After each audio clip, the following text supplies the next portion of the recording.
Around Georgia tonight, Governor Nathan Deal has issued U.S. flags to be lowered to half-staff to honor the life of Senator John McCain. Deal says he was honored to serve in Congress with McCain and witnessed his character firsthand.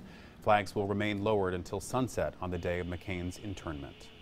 Meanwhile, flags at the nation's capital are now flying at half-staff again to honor McCain after some controversy yesterday when the White House raised its flags. That is McCain's closest friend in the Senate, South Carolina Senator Lindsey Graham, offered a tearful tribute today.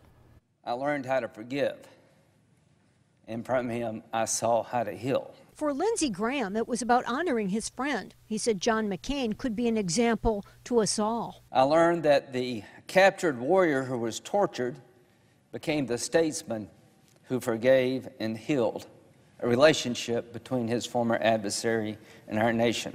Flags at the White House were at half-staff again to honor McCain after issues on Monday when Georgia's Senator Johnny Isakson had some words for President Trump.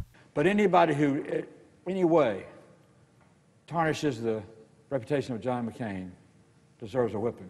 Meanwhile, flags in many places across the country, including Savannah, were lowered as a sign of respect to a senator and a POW. It takes a strong mind to just not give up. Doug Andrews, the chairman of the Chatham County Veterans Council, was a young man in Vietnam in 1970, the same time John McCain would have been a prisoner of war there. What do you think your life would have been like if you'd been in a prisoner of war camp for 5 years like he was?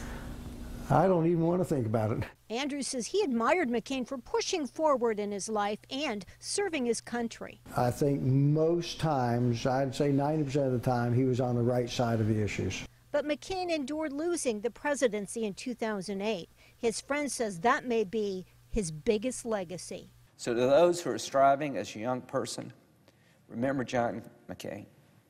He failed a lot, but he never quit. And the reason we're talking about him today, and the reason I'm crying, is because he was successful in spite of his failures. Graham says McCain was in pain every day from the injuries that he suffered as a POW, but McCain's last words to the country were that he was grateful for every day.